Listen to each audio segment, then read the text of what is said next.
ஊழியர் மீட்டிங்கில் நான் பிரசங்கம் பண்ணி கொண்டு இருக்கும்போது பார்ப்பேன், சில ஊழியர் கட்டப்பட்டு இருக்கிறத ரொம்ப துக்கப்படுவேன். இந்த ஊழியரே கட்டப்பட்டு இருந்தா இவர் சபையில் இவர் என்ன செய்ய போகிறார்? காரணம், அவரிடத்துல பரிசுத்த ஆவியானவர் என்ன கிடையாது. அவர் பரிசுத்தமாய் தன்னை வாழ அர்ப்பணிக்கல. ஆனா ஊழியர் செய்யறாரு, வாஞ்ச ஊழியர் செய்ய, பிரசங்கிக்க, ஆராதனை நடத்த, சபை நடத்தலாம் அவருக்கு வாஞ்ச. ஆனா பரலோகம் அவரை என்ன செய்யல, அழைக்கவும் இல்லை, தெரிந்து கொள்ளவும் இல்லை, அதிகாரப்படுத்தவும் இல்லை. 12 அப்போஸ்தலர்களை அழைத்து பிசாசுகளை துரத்தும், வியாதிகளை சுகமாக்க அவர்களுக்கு வல்லமையும் அதிகாரமும் கொடுத்தாங்க. ஆவிக்குரிய அதிகாரம் குறைந்தபட்சம் ஒரு ஊழியனிடத்துல காணப்பட வேண்டும். வியாதிஸ்தர்களை சுகமாக்கிறது அது ஆவிக்குரிய வரங்கள். அதிகாரம் என்கிறது ஆவிக்குரிய, அது அதிகாரம், அது ஆவிக்குரிய வரம் அல்ல, அது அதிகாரத்தில் வரும். தேவ பிள்ளைய, ஒரு ஊழியனிடத்தில் ஆவிக்குரிய அதிகாரம் எல்லா ஊழியனிடத்தில் இருக்கணும். ஆவிக்குரிய வரம் அது அவனுடைய பக்தி விருத்தி, தேவனோடு வாழ்கிற ஒரு வாழ்க்கை. ஆவிக்குரிய அதிகாரம் ஒரு குறைந்தபட்சம் ஊழியத்துக்கு வந்துட்டாலே அவனிடத்துல இருக்கணும். சில பிள்ளைகள் சொல்லுவாங்க, வேற சபைக்கு போயிட்டு நம்ம இடத்துல ஜபிக்க, பில்லி சுனி மாந்திரிக போராட்டம் எப்படின்னு சொல்லி ஜபிப்பதற்காக என்ன செய்வாங்க. நான் சொல்லுவேன், உங்க சபையில உங்க ஊழியர்கிட்ட ஜபிங்க அப்படின்னு சொல்லுவேன். சொல்லும்போது சொல்லுவாங்க, இல்லை ஆண்டவர் ஒவ்வொருத்தருக்கும் ஒவ்வொரு வரம் கொடுத்துருக்கிறாங்களே அப்படிம்பாங்க. இது வரம் கிடையாது, இது ஆவிக்குரிய அதிகாரம். ஆமா, லூக்கா 10:19 சொல்லுகிறது, சர்ப்பங்கள் தேள்களை மிதிக்க சத்துருவின் சகல வல்லமையை மேற்கொள்ள அதிகாரம். அப்போஸ்தலர் நடபடிகள் 10:38 நசரேயனாகிய இயேசு கிறிஸ்துவை தேவன் பரிசுத்த ஆவியினால் வல்லமையினால் அபிஷேகம் பண்ணி தேவன் அவரோடு கூட இருந்தார். அவர் என்ன செய்தார்? பிசாசின் பிடியில் அகப்பட்ட யாவரையும் குணமாக்குகிறவராய், நன்மை செய்கிறவராய் சுற்றித் திரிந்தார். இதெல்லாம் ஆவிக்குரிய அதிகாரம். ஆவிக்குரிய வரம் வேற 9. ஆவிக்குரிய வரத்தை அதிகாரத்தோட என்ன செய்யக்கூடாது, குழப்பக்கூடாது. இது ஒரு குறைந்தபட்ச ஒரு ஊழியனுக்கு அதிகாரம் கொடுக்கப்படுகிறது. அதனால சொல்லுவோம், அப்படிலாம் கிடையாது. இது எல்லா ஊழியனிடத்துல இந்த அதிகாரம் இருக்கணும்.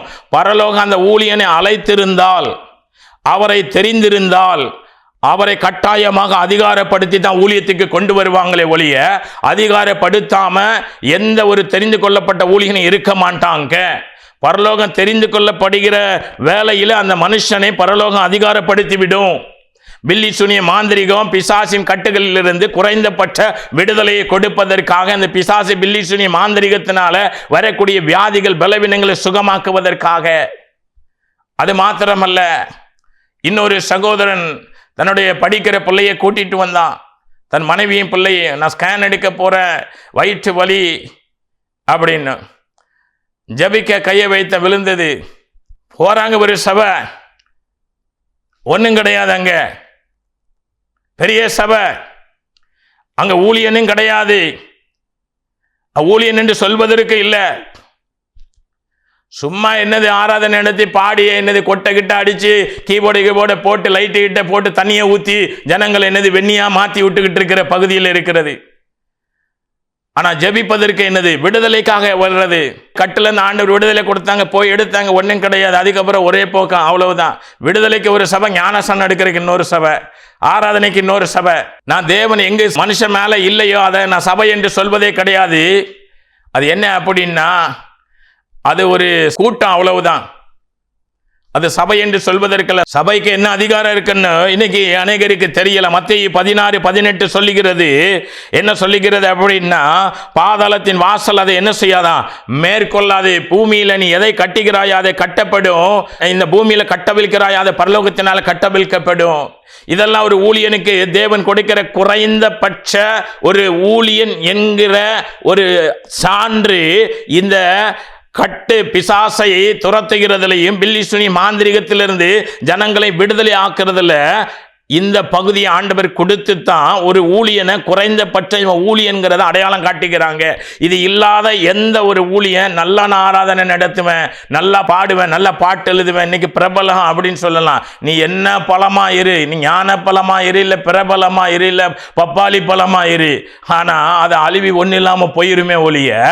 ஆனா தேவனோடு வாழ்கிற மனுஷன் மட்டும்தான் என்னது, அவன் கனி கொடுப்பான், அவன் கனி மிகுந்த கனிகளை கொடுப்பான். தேவன் அவனோடு இருப்பார். தேவன் அவனோடு இருந்து அவன் ஜபிக்கிற வேலையில கட்ட அவிழ்ப்பார். கட்டப்பட வேண்டியதை கட்டுவார், கட்டவிழ்க்க வேண்டியதை கட்டவிழ்ப்பார், விடுதலை ஆக்க வேண்டியதை விடுதலை ஆக்குவார். சும்மா இன்னைக்கு நம்ம என்ன சொல்லுகிறோம் அப்படின்னா, நம்ம எதையோ பேசி கொண்டிருக்கிறோம். இன்னைக்கு அப்போ தேவ பிள்ளைய சபை இந்த கடைசி நேரத்தில் இந்த பாடகர்களினாலே பாழாய் போய் கொண்டிருக்கிறது என்று தேவன் என்ன செய்தாங்க, அடியோனுக்கு ரொம்ப திட்டமாக இந்த பாடகர்களை காண்பித்து ஆண்டவர் என்ன செய்தாங்க, காண்பித்தாங்க. வல்லமை அப்படின்னா வல்லமைக்கு அது அர்த்தம் தெரியணும். ஆமா, அந்த வல்லமைலாம் நம்மகிட்ட இருக்கு அப்படின்னா, ஒரு 15 ஆண்டுகளுக்கு முன்பாக ஒரு பிரபலமான ஒரு பாடகர் அவரிடத்துல ஜெபித்து கடந்து வந்திருந்தாங்க. ஆனால் ஆண்டவர் சொன்னாங்க, இவங்களை கூப்பிட்டு ஜெபித்து விடு அப்படின்னாங்க.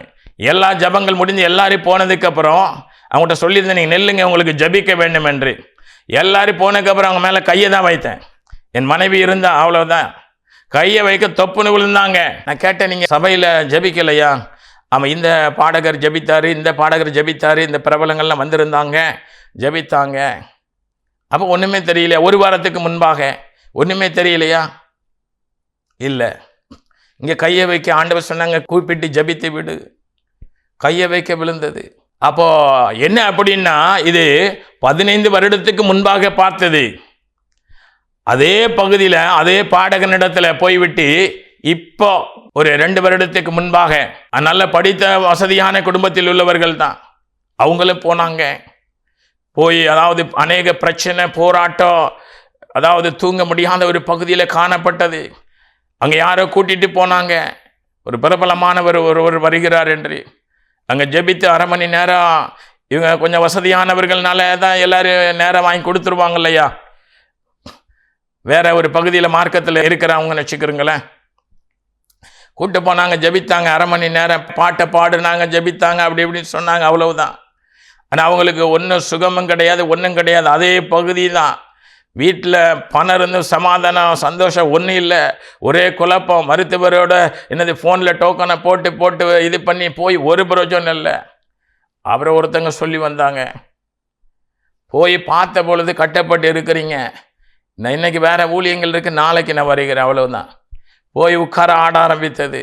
இதெல்லாம் எதுக்கு சொல்கிறேன் அப்படின்னா, என்னைய இங்கே பெரிய ஆளுன்னு சொல்கிறதுக்காகல, என் சபையில் சாட்சியே எனக்கு ஆண்டவர் தந்திருக்கிற சபையில் எத்தனை பில்லி சூனிய மாந்திரிகத்திலேருந்து விடுதலை உண்டானாலும் சரி, எத்தனை பேருக்கு வியாதியிலேருந்து சுகமானாலும் சரி, எந்த பகுதியிலையுமே சாட்சி என்னது நான் சொல்ல விட்டதே கிடையாது. பல வருடங்களாக இப்போ தான் ஆண்டவர் சொன்னாங்க, சாட்சி சொல்ல வை அப்படின்னும். யாரையாவது ஏதாவது ஒரு நேரங்களில் ரொம்ப முக்கியமான உண்மையாக, அதாவது எனக்கு பல்லு வலி நேற்று இருந்தது, இப்போ என்னது சுகமாச்சு, தயவு செய்து எந்திரிச்சிடாத. காலில் வலி தெரிஞ்ச மாதிரி இருந்துச்சு, இப்போ வலி நல்லா இருக்கு, எந்திரிச்சிடாத. பல்லு வலி, காலு வலி, தலைவலி போச்சுன்னா அப்படியே கீழே உட்காந்துரு. உண்மையா தேவன் அற்புதம் செஞ்சால் மறுபடியும் இப்போ பல்லு வலி போச்சு, மறுபடியும் அங்கிட்டு சாட்சி சொல்லி உட்கார்ந்தோடனே மறுபடியும் பல்லு வலி வரும். ஆமாம், இந்த பல்லு வலி போச்சு, இந்த காலு வலி போச்சு, இந்த கண்ணு வலி என்னது போச்சு, இதெல்லாம் சாட்சி சொல்லிட்டு இருக்கக்கூடாது. தேவன் உண்மையாக அற்புதம் செய்தா என்னது, தேவ நாமத்தை மகிமைப்படுத்தும்படியாக சாட்சி சொல்லணும், அவ்வளவுதான். ஆனால் என்ன அப்படின்னா, எந்த சாட்சி சொல்ல வைக்கிறது கிடையாது. யாருக்கு எந்த பிசாசு பில்லி சூனிய மாந்திரிக போராட்டம் யாருக்கு விடுதலை ஒருவேளை கூட்டு வந்தவங்களுக்கே தெரியாது. அவங்களுக்கு பில்லி சூனிய மாந்திரிக பிசாசு வல்லமையிலிருந்து போராட்டத்திலிருந்து அவங்க விடுதலை அடைந்தது அன்னையிலிருந்து இன்னைக்கு வரைக்கும் தெரியாது. ஆனால் இப்போ தேவன் சொல்லியிருக்கிறாங்க என்னது, இந்த காரியத்தை சாட்சி, அதாவது இந்த காரியம் இல்லை, தேவன் தீர்க்க தரிசனமாக சொல்லி நடக்கிற காரியத்தை என்ன செய்யணும் அப்படின்னா, அதை சாட்சிகளாக சொல்ல